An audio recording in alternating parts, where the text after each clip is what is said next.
Preface. Introduction to Real Estate. Learning objectives. After studying the preface, a student should be able to discuss how land is owned in Canada. Explain how a value is attached to land. Describe the different participants in the real estate industry and their roles. Discuss characteristics unique to real property.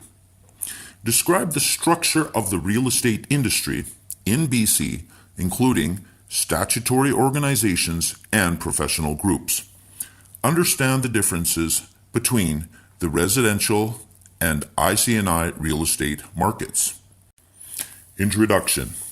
The purpose of this course is to provide the basic educational background necessary for an individual to become licensed to provide real estate trading services under the provisions of the Real Estate Services Act of British Columbia.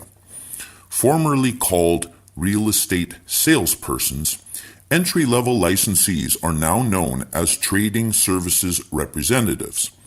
The course is intended to ensure that those who complete it will have enough knowledge to protect the interests of both themselves and the people they deal with, the public.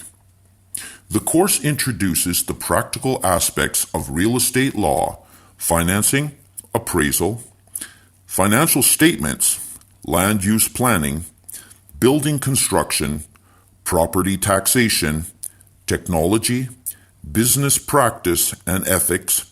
In short, all aspects of the operation of real estate markets. The number of topics covered gives some idea of the tremendous range of activities in the real estate industry. The force that shapes the real estate market is the demand by households, businesses, governments, and institutions for space and shelter for their activities. Consequently, as this demand fluctuates due to population and economic changes, conditions within the real estate market will also change. This introductory chapter discusses the characteristics of the real estate market and the real estate industry. Land value. The demand for space, shelter, and support for human activities is not for land itself, but for the use of land. That is, for the services provided by land. Land that is useful has a value to the person controlling the right to its use. This value is the motivating force for the operation of the real estate market. The value of land is represented by the amount a potential user is willing to pay in exchange for the right to use it. From another perspective, the value of land is the amount that the holder of the right to grant permission for the use of land will receive in exchange for granting this right to another party.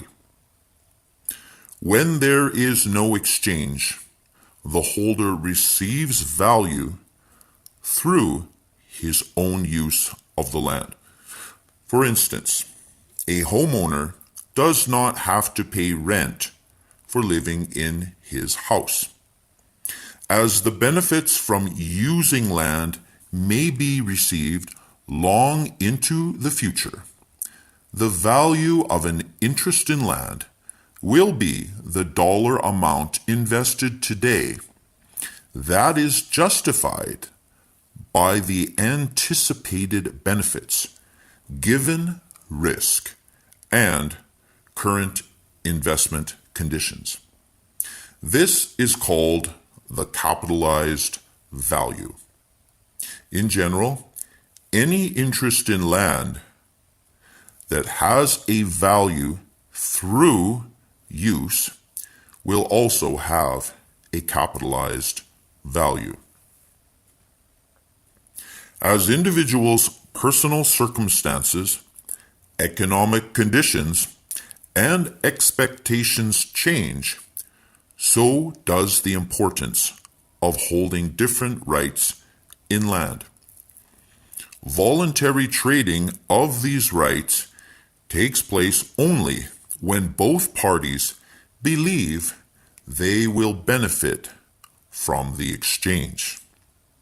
For example, both parties to the purchase and sale of a residence must be satisfied they will benefit by the exchange of the interest in the property for an agreed sum of money. The buyer prefers to have the fee simple interest in the house rather than cash in the bank. The seller prefers cash to keeping his or her interest. Their different conclusions are a reflection of their expectations, knowledge, judgment, objectives, and personal financial circumstances. Elements of the real estate market. Real property law. All participants in the real estate market are concerned with the value of specific rights attached to property. The definition of these rights and their protection is of great importance to the operation of the real estate market. As a result, a large portion of this course is devoted to the law relating to the real estate market.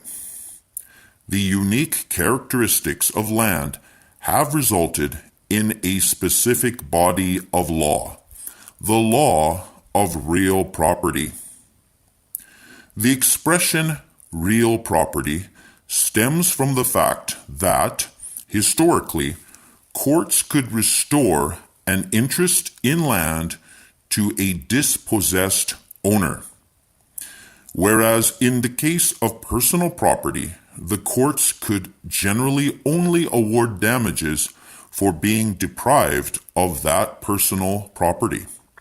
In land disputes, compensation was real, so the interest in land was referred to as real property. Under the general heading of property law, topics include estates and interests in land, title registration, commercial and residential tenancies, strata titles and cooperatives, and the rights under and limitations imposed by contract, common law, and statute law. Special attention will also be given to how land use planning controls affect these rights and limitations. There may be many different individuals owning interests in a parcel of real property at any one time. A single piece of real estate may involve the interests of a fee simple owner, a landlord, and one or more tenants, a borrower, and one or more lenders, as well as the private and public rights which affect the use and enjoyment of the property. Real property law has developed to provide legal protection and outline responsibilities for the holders of these different interests, and it also governs the process by which these various rights to use land are traded.